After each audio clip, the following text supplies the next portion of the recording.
कहते हैं कि हजारों करोड़ के टर्नओवर वाली कई कंपनियों की शुरुआत कभी किसी छोटे से कमरे या गैराज में शुरू हुई थी।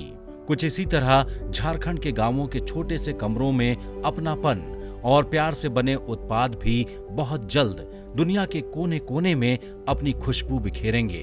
रांची के नामकुम प्रखंड के 300 घरों वाले कुटियातू गांव की शोभा दीदी का भी अंतर्राष्ट्रीय स्तर पर नाम होगा। शोभा दीदी के संघर्ष की कहानी साल 2008 में शुरू हुई। ससुराल पहुंचते ही अभावों के पहाड़ से सामना हुआ। आर्थिक तंगी स्वयं सहायता समूह तक खींच लाई। बैंक से लोन मिला, फिर शुरू हुआ ओल, आम, मिर्च और करेल का अचार बनाने का सिलसिला। शुरुआत में तो सर कोई चीज का सुविधा ही नहीं लगता था। जैसे कुछ कहीं खरीदने के लिए जाते थे, उस टाइम हम लोग के पास गाड़ी नहीं था और रोड में ऑटो नहीं चलता था। उस टाइम 2008 में ऑटो नहीं चलता था। मतलब किसी का गाड़ी का, एक तो किसी का मोटरसाइकिल से लिफ्ट ले लेते थे, चाहे कोई ट्रक उरक से, उस टाइम ट्रक का लिफ्ट लेना पड़ता था। 2 पैसे आए तो सबसे पहले घर बनाया। ये कमरा छोटा सा जरूर है, लेकिन किसी फैक्ट्री से कम नहीं है। यहाँ SHG की दीदियां जुटती हैं। मेहनत से तैयार ड्रम में रखे अचार को डिब्बों में भरा जाता है। कोई प्रिंट चिपकाता है, कोई डिब्बे को सील करता है। 12 वर्षों का संघर्ष अब अंतर्राष्ट्रीय स्तर पर पहचान बनाने के लिए बेताब है। व्यवसाय बढ़ने के लिए हम लोग को दुकान चाहिए बस। बाकी हम लोग सामान खरीद लेते हैं, पैकिंग कर लेते हैं, बना भी लेते हैं, सब चीज हम लोग कर लेते हैं। सिर्फ एक दुकान नहीं है।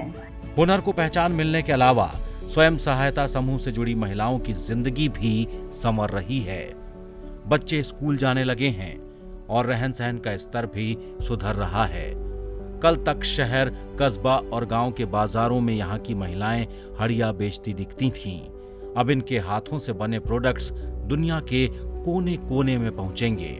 बाल बच्चा कितना है आपका? 4 गो है। 4 है। हाँ। बच्चा लोग पढ़ रहा है? हाँ, पढ़ रही। काहे पढ़ा रहे हैं?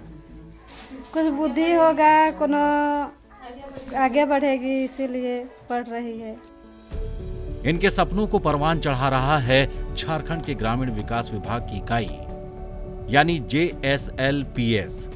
इस समिति की बदौलत दीदियों के प्रोडक्ट्स को पलाश नाम से पहचान मिल गई है। फिलहाल सभी सचिवालय समेत सरकारी दफ्तरों में डिस्प्ले काउंटर लगाया गया है। अब बड़े बड़े अफसरान भी दीदियों के प्रोडक्ट का लुत्फ उठाने लगे हैं।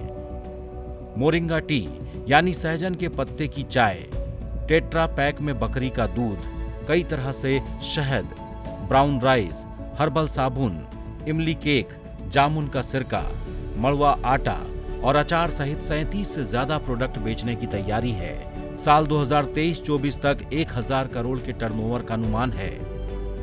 पलाश ब्रांड का जो मुख्य उद्देश्य है, झारखंड के राज्य के प्राकृतिक और नैसर्गिक गुणों को संसार के सभी कस्टमरों तक पहुंचाना। बहुत जल्द ही हमारे पलाश के द्वारा, सखी मंडल की दीदियों के द्वारा निर्मित उत्पाद फ्लिपकार्ट और अमेजन जैसे विश्वव्यापी ऑनलाइन प्लेटफॉर्म पे उपलब्ध होने जा रहे हैं। साथ ही रिलायंस रिटेल स्टोर में भी हमारे उत्पाद जल्दी ही नजर आने लगे। शोभा दीदी की तरह झारखंड में करीब 1,09,000 दीदियां अब उद्यमी बन गई हैं।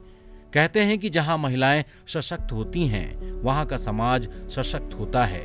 झारखंड में बुनियाद पड़ चुकी है, बस जड़ को मजबूत करने की जरूरत है। Bureau report, ETV Bharat.